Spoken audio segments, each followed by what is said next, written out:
Hey guys, welcome to the Poly Vlog. I'm Mick, and today we're going to be talking about metamors, or our others, significant others, our OSOs. The relationship that you have with your metamor, or your partner's partner, is one that can make or break a relationship, honestly. And in my situation, with Stephanie, CB and I actually have been friends just about as long as Stephanie and I have, and we have great communication. We talk to each other about any issues that we may have, and we're free to exchange ideas and thoughts and try to make life around her as easy as possible. Though I would say she does serve as the primary conduit for most communications. But we go out together, we oftentimes take part in events together, and makes it way easier. So I wanted to talk today a little bit about some reasons why you should make friends with, or at least meet and get to know, your metamor. First of all, it keeps fears at a minimum. Oftentimes when we don't know what our partners are like, or don't even, maybe not even know what they look like, we can actually begin to fill in the lack of knowledge with imagination, and our fears and insecurities will prey upon that and make it way worse than it otherwise really is. By meeting your metamor, you realize they're just another flawed individual too. They're not out there. They're not Superman. They're not a model. Well, maybe they are. I don't know. But they're not impervious. And honestly, what is nice about it is it actually gives you a chance to go even further than that. You can actually see and maybe even appreciate what it is about this particular person that your partner likes so much.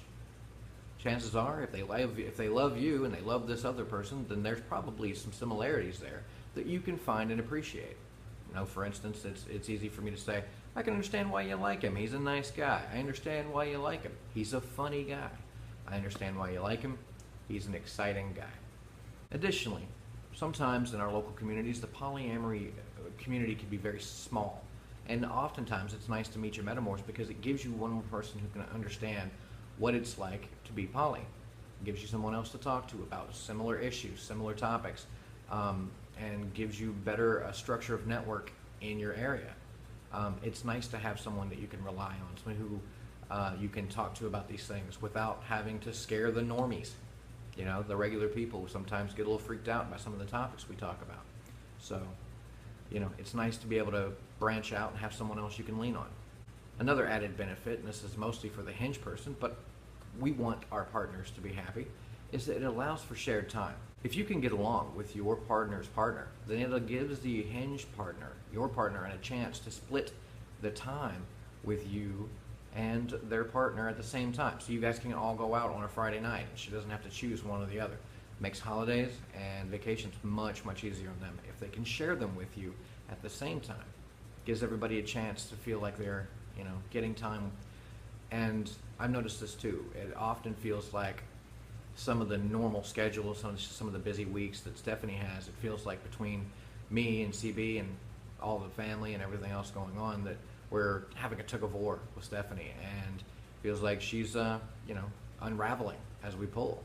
And that can be really, really tough on her. I know that she benefits greatly from being able to go out with both CB and I at the same time as much as possible. So that is an added benefit. Additionally, when it comes to things that go on inside your relationship with your partner, it's nice to have someone who really can understand. They're also in a relationship with your partner too, so they have some pretty unique insights into some things that you may be experiencing when it comes to hiccups or road bumps in your relationship.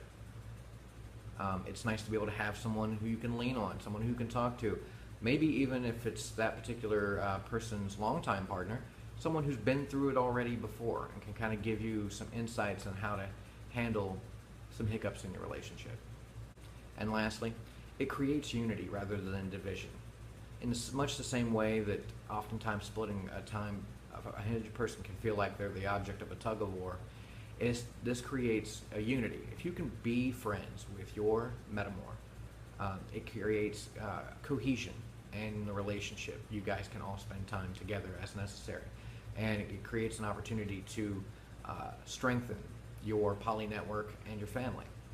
If you can't, then the hinge partner is going to be increasingly felt the pressure the pull from one way to another, and it's going to actually cause stress. This may cause there to be a breakdown over time, but what I would suggest is, at the very minimum, meet your metamors. That way you understand exactly what it is you're dealing with. If you don't do anything else, do not trash talk your metamors in public. This creates so many issues with the way that polyamory is perceived, because it immediately goes on to reflect poorly on you. If you're complaining about your partner's partner, then it makes your situation look unstable, it makes it look toxic, and it actually, for anybody who's not polyamorous, it makes the poly community look the same.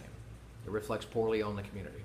So please do your best to keep any issues that you may have with your metamors to yourself, or at the minimum, keep them inside your poly network and your family. Do not trash talk them. Anyway, I hope this helps. So thanks so much for watching. If this was your first time viewing the Poly Vlog, please click the subscribe button and click that like button if you like today's video. We post here every Tuesday and Thursday in our continual effort to promote polyamory as a healthy and conscious, loving choice. Please check the description box below for links to our website, Facebook, and Twitter, and then head on over to Facebook and follow us there. Until next time, Love abundantly.